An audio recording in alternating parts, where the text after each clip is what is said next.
and welcome back to another one of these College Confidential segments. I'm Jimmy Birch, the college football writer here at the Star-Telegram, joined by Stephen Stevenson, our TCU beat writer, and we're going to kick around some hot topics in college football here in the Lone Star State. And first and foremost, you got A&M in the top 10. You got two undefeated teams, Baylor and Tech.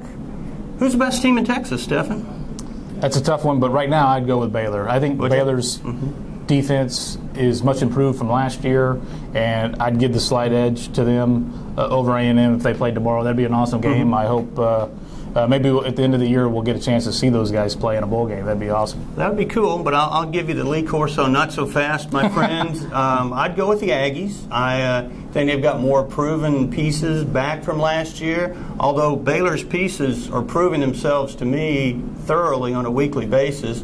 I agree Baylor could overtake A&M by January. Right now, I still give the edge to the Aggies with Johnny and, neither defense is great. Yeah. But it'll be interesting. What I would love, like you, to see those two settle it on the field, either at the Cotton Bowl or even in the Fiesta Bowl, where Baylor could be the Big 12 champ, A&M could be an at-large BCS team. It would be a win-win thing for both schools. I just think the only team that will slow Baylor down is Baylor.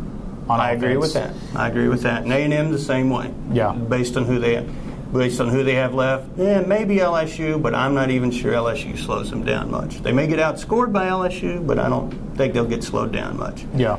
Speaking of offense or lack thereof, how about those Horned Frogs? Slow down offense. Yeah. TCU's offense, as everybody saw who watched the game against Oklahoma, no first downs in the first half. Yeah.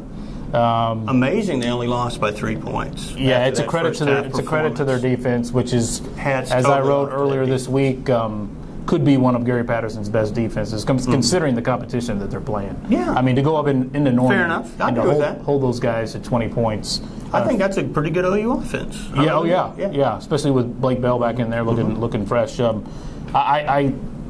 word that maybe Casey Paul will be back a little earlier than at first thought, maybe for the October 26th Texas game. Wow, it'd be a huge shot in the arm for him. That would be. I don't know if he would come in and play. I think. Yeah, I mean, a lot of people thought he looked rusty the first two games that he played. Yeah, I would agree with that. But there's no getting around the fact that Trevon Boykin hasn't looked comfortable he hasn't been the guy much of the season. He looked better in the second half against Oklahoma, and they scored 13 points there, or 17 points in the second half, but they can't afford to get off to such slow starts and get behind. They have a good enough defense to win some games here in these last 7. The offense has got to show something, starting with Kansas. Yeah, they sure do. And, you mentioned the Sooners. They're coming to town. They'll be over in Dallas. A lot of people are expecting quite a cattle drive there by Bob Stoops and his posse. What do you see happening? I just can't see it going any other way than it has the last 2 years. Big landslide, big Sooner blowouts. I mean, because not only is Oklahoma really good right now, or at least I think by the end of the year will prove to be really have a really good year.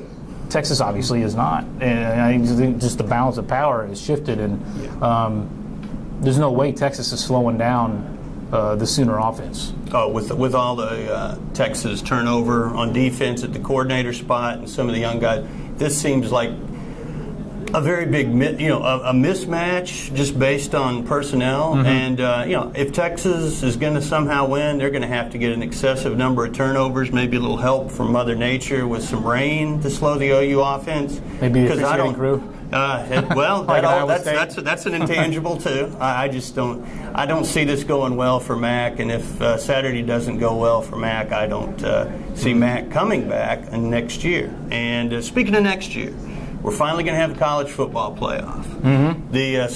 We'll know Wednesday, supposedly, the names on the committee. Officially, a lot of them have been bandied about. They're kind of interesting.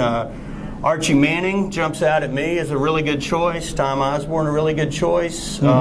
I got no problem with Condoleezza Rice. I got no problem with Mike Tranghese, even with their, quote, lack of football. You need some neutral voices in there to offset a large number of sitting ADs. Yeah, I think it was 5 of the 13, 5 sitting ADs. A higher percentage than from around the country, West Coast. Each of the BCS conferences is going to get one. And Tranghese would fit the old Big East mode, even though he's not a football or sitting AD anymore. So would Osborne. Yes, Yeah. he would. A Big Ten, yeah. I think the 13 names that I've seen all are respected among their peers. High integrity Yeah. across the board. A lot I'll of give them high thumbs ethics. up on that. High ethics. But So I don't see any problem with it. I think any kind of arguments over most of these names that have been leaked out there, just a waste of time. something to judge. Hey, Yeah. the thing is, we're going to have a playoff next year, and that's a huge step in the right direction. Absolutely. And I'm pretty happy with the 13 there. And that's about all we got for this week, and we appreciate you watching. Please check us out on